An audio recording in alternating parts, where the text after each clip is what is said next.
Assalamualaikum dan selamat sejahtera murid-murid. Semoga kamu semua berada di dalam kandungan sehat walafiat hendaknya. Untuk kita meneruskan PDPR pada hari ini. Tajuk pembelajaran kita pada hari ini murid-murid ialah ayat tanya tanpa kata tanya. Sebelum ini kita telah mempelajari tentang kata tanya, ya. Ayat tanya dengan kata tanya. Maksud ayat tanya dengan kata tanya itu ialah kita menggunakan kata tanya untuk membina ayat tanya. Contoh kata tanya ialah siapa, bagaimana, di mana, bila, berapa dan sebagainya lah. Itu contoh kata tanya. Jadi kita gunakan kata tanya itu untuk membina ayat tanya. Tapi hari ini kita tidak akan menggunakan kata tanya tersebut untuk membina ayat tanya. Itu sebab tajuknya ialah ayat tanya tanpa kata tanya. Untuk itu murid-murid sila rujuk buku teks, ya. Rujuk buku teks jilid 2 pada muka surat 26. Okey, 26. Itu dengan tajuk perangkap sisa makanan. Ya, perangkap sisa makanan. Ayat tanya tanpa kata tanya.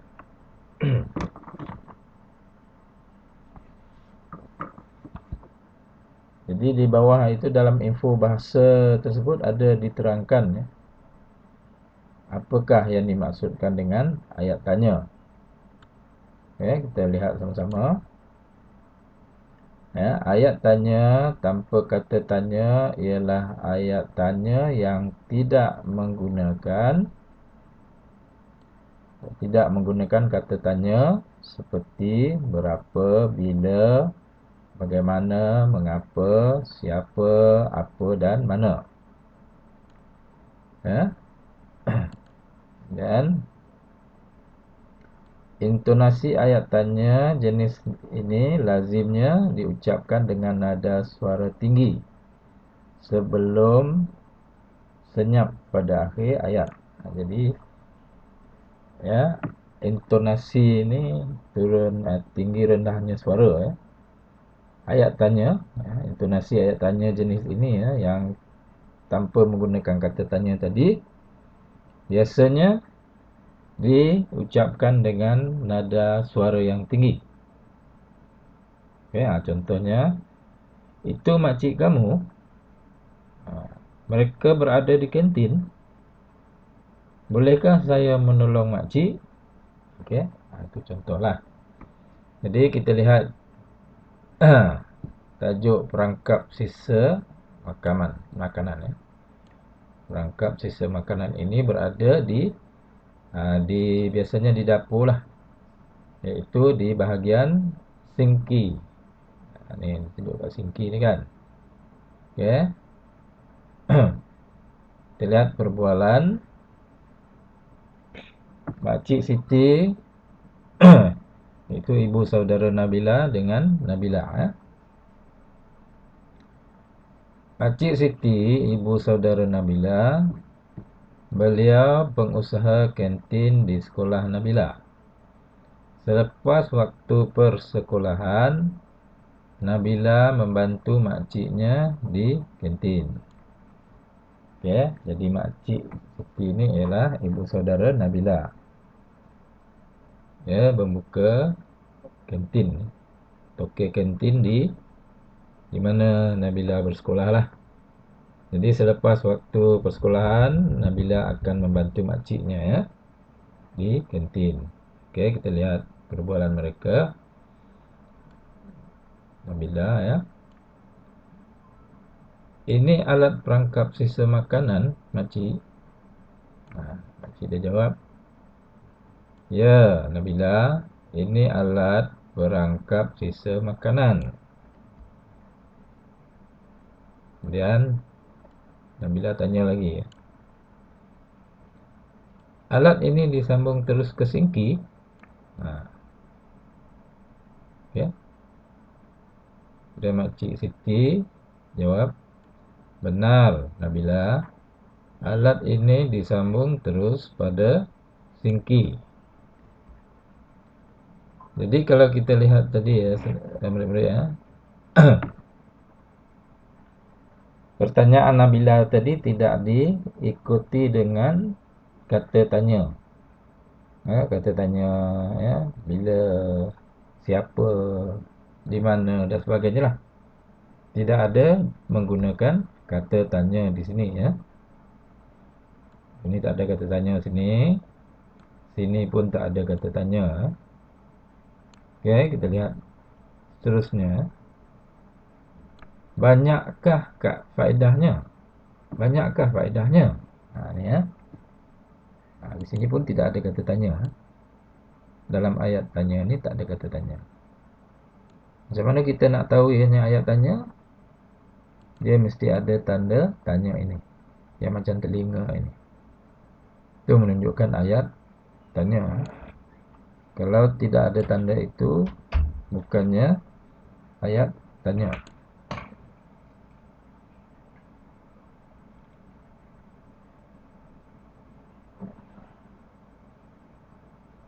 Kemudian kita sambung lagi ya. Mestilah banyak faedahnya, Nabila. Air dari sinki yang mengalir ke dalam longkang bebas daripada sisa kotoran. Itu faedah yang diberitahu oleh makcik Nabila. Kemudian di sini ada ruangan kosong ini ya. Bagaimana Nabila menyoal makciknya ya, supaya makcik dia boleh jawab yang ini. Dia boleh jawab seperti ini. Okey. Contohnya ialah bolehkah alat tersebut menjadikan longkang sentiasa bersih dan tidak berbau? Jadi ulang semula. Bolehkah alat tersebut menjadikan longkang sentiasa bersih dan tidak berbau? Jadi makcik dia akan jawab, boleh. Alat ini menjadikan longkang bersih dan tidak berbau. Aliran air longkang juga akan lancar. Seterusnya, sungai juga akan bersih. Itu jawapan daripada makcik Siti. Jadi dalam pertanyaan yang diutarakan oleh Nabila tadi, ianya tidak menggunakan kata tanya. Tidak ada sebarang kata tanya yang digunakan. Okey. Yang perkataan yang diwarnakan dengan warna biru tersebut. Okey, jadi murid-murid, saya harap kamu faham ya bagaimana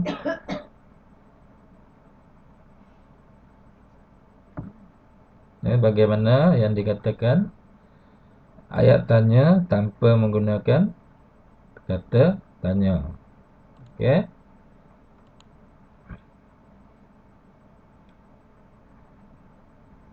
Untuk tugasan hari ini murid-murid, jadi kita lihat buku aktiviti.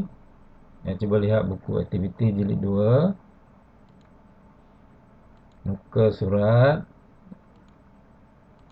Tengok muka surat 28. Muka surat 28.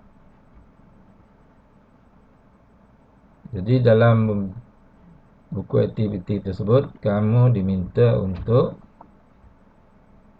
bina ayat tanya tanpa kata tanya berdasarkan maklumat yang diberi. Jadi kamu diminta untuk membina ayat tanya tanpa menggunakan kata tanya berdasarkan maklumat yang diberi. Tajuk dia ialah gam daripada polistirena. Gam yang diperbuat daripada polistirena. Jadi maklumat diberi di bawah ini. Kamu kena baca dulu maklumat yang diberi untuk membina ayat tanya tanpa kata tanya tersebut. Okey. Jadi maklumat dia yang ini ya. Yang ini. Okey.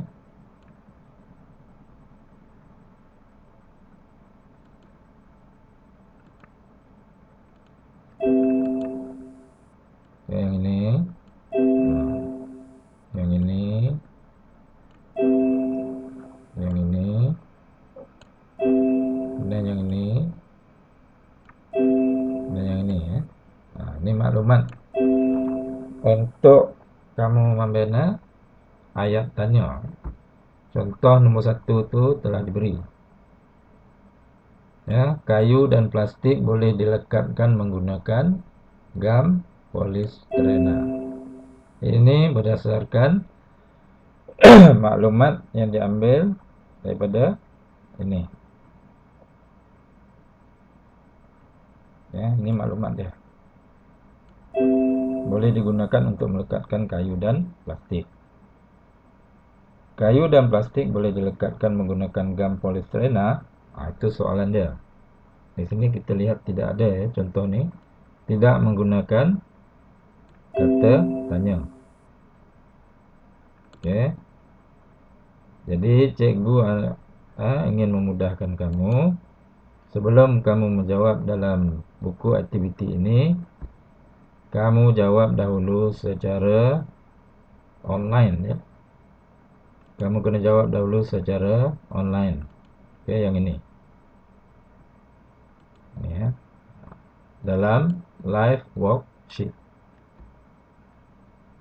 Ya. Padankan bintang yang bernombor dengan ayat tanya tanpa kata tanya yang betul di bawah. Salin ke dalam buku aktiviti ya. Bila dah jawab di sini, barulah kamu salin dalam buku aktiviti. Jadi kamu padankan ni maksudnya kamu contohnya benarkah penggunaan gam daripada polistirena dapat mengurangkan masalah pencemaran alam sekitar? Jadi bintang yang bernombor mana yang mempunyai soalan yang ini. Ya, soalan yang ini. Kalau kamu kata bintang yang bernombor 4, jadi kamu tarik bintang nombor 4 ini ke dalam kotak ini. Tarik sini. Okey. Dan seterusnya ya, yang lain. Jadi bila selesai kamu jawab secara online ni, barulah kamu salin dalam buku aktiviti jilid 2 muka surat ya, 28 tadi. Okey.